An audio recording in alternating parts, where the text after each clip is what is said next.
반갑습니다. 책과 함께 편안한 시간을 드리는 제이지 보이스입니다.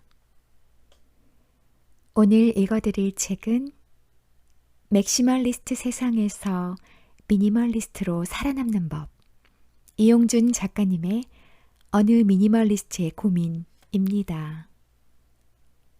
진정한 내적 자유와 자아를 찾기 위해서 미니멀리스트가 되었지만 살아남는 자는 극소수에 불과합니다. 물건을 버리는 것과 또 다른 도전들에 부딪히게도 되죠.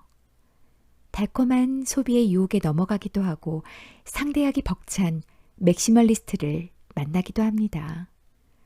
그럼에도 불구하고 다시 일어나 내면의 칼을 정비하고 삶이라는 검투장에 뛰어듭니다. 그 안에 자유가 있기 때문이죠. 맥시멀리스트와 살면서도 아이들을 키우면서도 직장 한가운데서도 미니멀 라이프는 가능하다. 맥시멀리스트 세상을 뚫고 나가는 미니멀리스트를 위한 안내서, 어느 미니멀리스트의 고민 시작합니다. 미니멀리즘을 처음 접한 나는 인도 오르빌에서 30년 명상 끝에 득도한 고승의 해안을 얻은 것처럼 기뻤다. 곧바로 물건이 자신의 가치가 아니다. 물건을 사는 것이 마음의 공허함을 채워줄 수 없다며 아내를 설득하고 물건 버리기를 수차례 시도했다.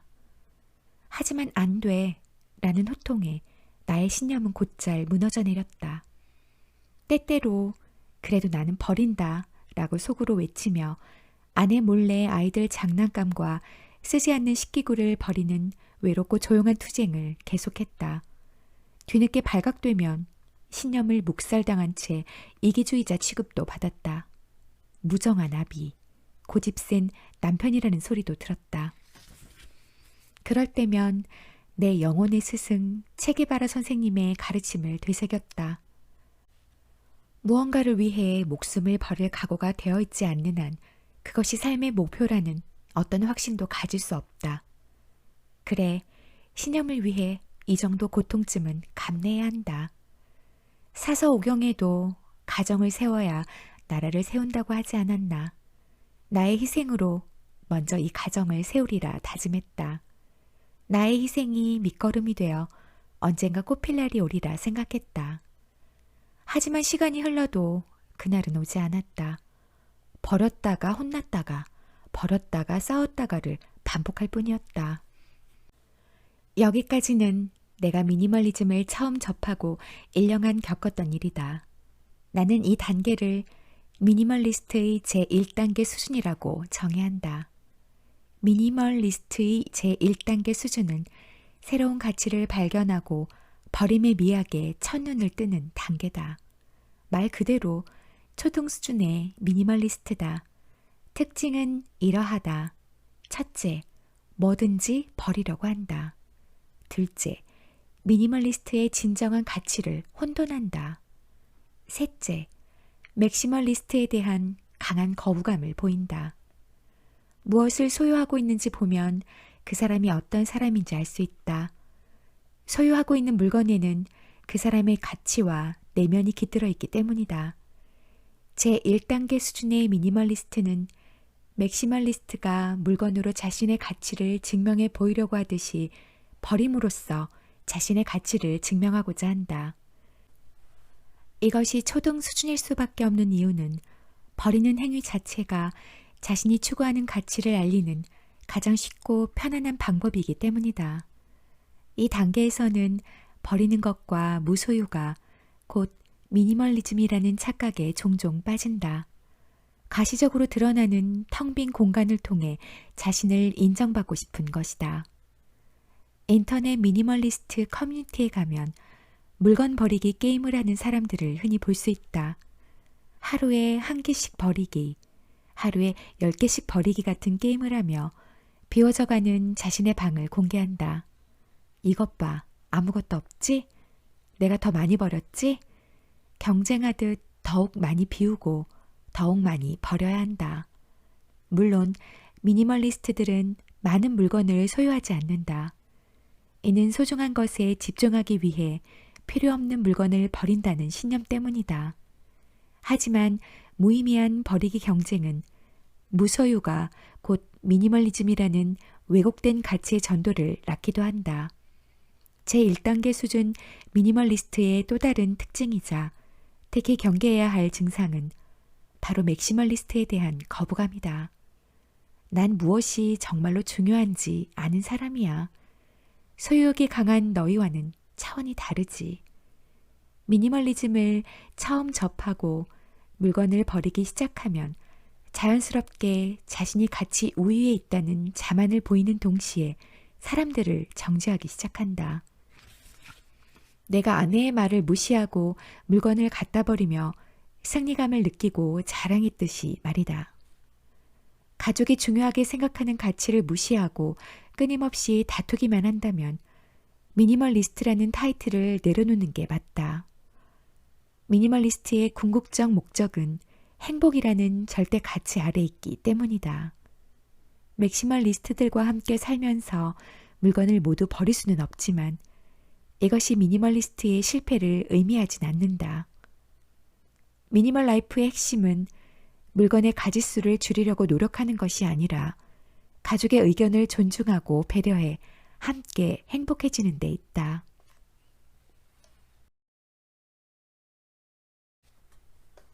물건을 처분한다고 하면 단순히 팔거나 버리면 된다고 생각하지만 사실 이 또한 여간 번거로운 일이 아니다.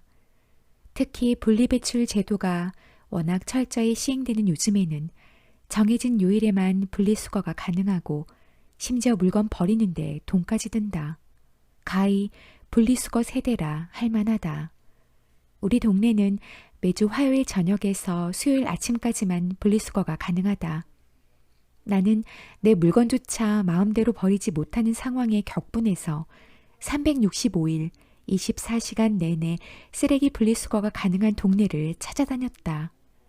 그리고 결국 꿈에 그리던 장소를 찾아냈다. 이곳은 미니멀리스트의 드림을 위한 기회의 동네이자 미니멀리스트들의 안식처였고 온종일 분리수거가 허락되는 약속의 땅이었다. 나는 이 동네의 쓰레기들의 성지라는 뜻의 홀리 트래시 존이라는 별명을 붙여주었다. 그리고 주말마다 자동차에 물건을 한가득 싣고 모차르트 피아노 소나타를 들으며 경건한 마음으로 성지를 찾았다. 이렇듯 수고스러운 시간이 흘러 대부분의 물건을 처분하고 나면 미니멀리스트들은 제2단계 수준으로 진입한다. 물건을 버리는 단계를 넘어서 물건을 사지하는 단계로 접어드는 것이다. 이미 물건을 처분하느라 지칠 대로 지친 미니멀리스트들은 결국 아무것도 사지 않는 무소유의 경지에 다다른다.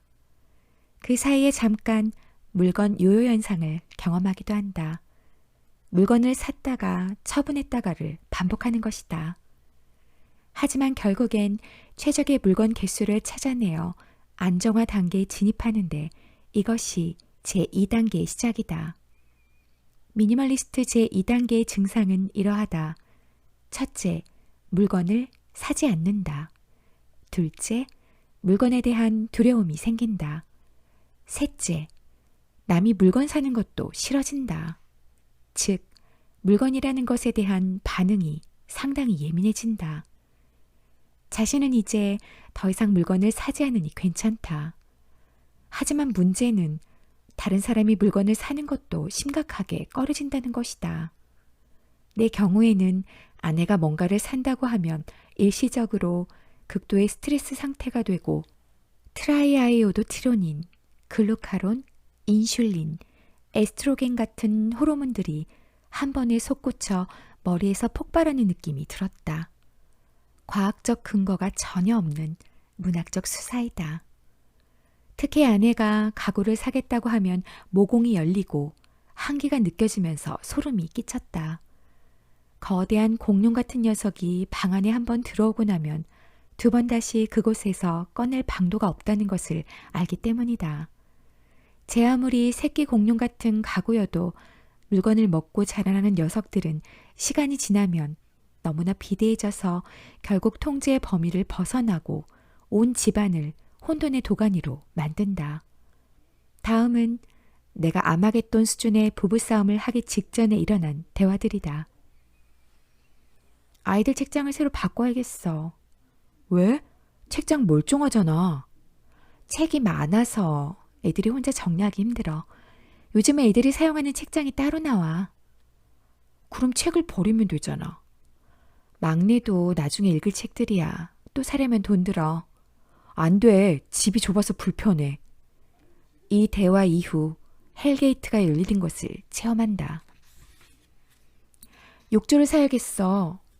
왜? 목욕탕 가면 되잖아. 집에 욕조가 없어서 몸을 풀 수가 없어. 안 돼. 집이 좁아서 불편해. 이 대화 이후 지옥에서 온 저승사자를 보게 된다. 집에 커튼을 달아야겠어. 왜? 블라인드 있잖아. 겨울이 되니까 바람이 너무 많이 들어와. 안 돼. 집이 좁아서 불편해. 이 대화 이후 멘탈이 분리되는 유체이탈을 경험한다. 가장 큰 의견 대립이 생기고 가정 파탄나는 국면이 바로 제2단계다. 기본적으로 물건 소유에 대한 두려움 때문에 귀를 틀어막고 상대방의 의견을 듣지 않기 때문에 커뮤니케이션에 심각한 문제가 생긴다. 하지만 1단계 수준을 넘어 제2단계 수준까지 무사히 진입했다면 이를 잘 관리해 궁극의 미니멀리스트인 제3단계 수준으로 넘어갈 수 있도록 노력해야 한다. 그 관리법에 대해서는 계속 더 심도 있게 다룰 예정이다. 발밑에는 의약품이 담긴 배낭과 탄약 한 상자가 놔뒹굴고 있었다. 둘 다 짊어지기에는 너무 무거웠다. 나는 탄약만 집어들었다. 부에노스아이레스 대학 출신의 의사 체게바라는 바티스타 정부군이 쏟아내는 총탄과 폭격 속에서 의약품과 탄약 중 어느 것을 들고 피신할지 고민에 처한다. 그리고 그는 찰나의 순간에 자신의 운명을 뒤바꿀 선택을 한다. 자신의 아이덴티티를 상징하는 의약품을 던져버리고 탄약을 집어든 것이다. 이후 그는 위대한 혁명가로서의 삶을 살게 된다. 미니멀리스트도 마찬가지다. 이들은 물건이 자신에게 주는 상징성을 던져버리고 가장 중요한 삶의 탄약을 짚는 결정을 한 혁명가들이다. 미니멀리스트는 물건이 없다면 무엇으로 자신의 존재를 증명할 것인가에 대한 해답을 찾기 위해 삶의 혁명을 시작한 사람들이다. 단순히 물건을 버린다고, 적게 소유한다고 미니멀리스트가 아니다. 이런 것들은 단순히 전장에서 승리하기 위한 하나의 도구일 뿐이다. 삶이라는 전장에 뛰어들 때 자동 소총과 박격포를 가져갈 수도 있고 권총 한 자루만 가져갈 수도 있다. 중요한 것은 결국 무엇을 지켜낼 것인가이다. 다시 말해 소중함에 집중한다라는 신념을 지키는 본질 자체가 중요하다. 미니멀리스트의 제3단계는 바로 이 본질에 집중하는 단계이다. 제3단계 수준에 이른 미니멀리스트들은 물건의 개수에 의미를 두지 않는다. 슬램덩크에서 강백호가 한 표현을 빌리자면 물건은 그저 거둘 뿐 물건 자체가 중요한 본질은 아니기 때문이다. 비록 자신에게는 불필요한 물건일지라도 그것을 소유함으로써 아이들의 웃음과 아내의 행복한 미소가 가정에 넘치게 되면 그 물건은 자신의 사명을 다한 것이다. 미니멀리스트들이 물건의 존재 이유를 인정해야만 하는 까닭이 여기 있다. 제3단계의 미니멀리스트들은 자신은 비록 소유하지 않더라도 상대방의 다름을 이해하고 존중할 줄 안다. 그리고 이런 존중의 마음이 가족에게 전달될 때 미니멀리스트의 가치 또한 존중받을 수 있게 된다.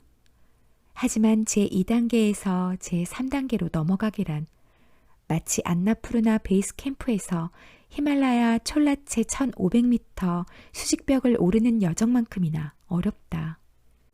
다음은 내가 제3단계 수준으로 진입을 시도했을 때의 대화이다. 나 이거 산다.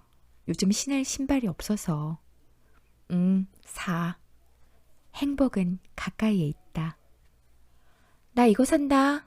요즘 화장품이 없어서. 4. 아내가 삼겹살을 구워줬다. 나 이거 산다. 애들 책장이 필요해서. 왜? 책장 멀쩡하잖아. 책이 많아서 애들이 혼자 정리하기 힘들어. 요즘은 애들이 사용하는 책장이 따로 나와. 그럼 책을 버리면 되잖아. 막내도 나중에 읽을 책들이야. 또 사려면 돈 들어. 안 돼. 집이 좁아서 불편해. 이 대화 이후 역시나 헬게이트가 열리는 것을 체험한다. 머릿속으로는 상대방의 의견을 존중하려 해도 책장이라는 말을 듣자 다시 모공이 열리고 한기가 느껴지면서 소름이 돋고 호르몬이 머리끝까지 분비됐다. 신발은 부피가 작아 공간을 많이 차지하지 않는다. 화장품은 소모품이라 사용하면 없어진다. 하지만 가구는 다르다. 잠자는 공룡을 깨우는 것과 같은 일이다. 이처럼 진정으로 상대방의 마음을 헤아려 이를 수용하고 인정하는 것은 매우 어렵다. 큰 책장이 있다면 아이들이 즐겁게 동화를 읽으며 시간을 보낼 수 있을 것이다. 라는 메시지는 숨어 있어서 잘 보이지 않기 때문이다. 그렇더라도 미니멀리스트의 제3단계는 우리가 지향해야 할 마지막 종착역이다.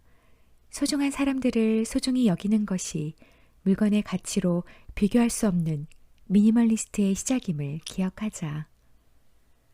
오늘은 여기까지입니다. 끝까지 함께 해주셔서 감사합니다.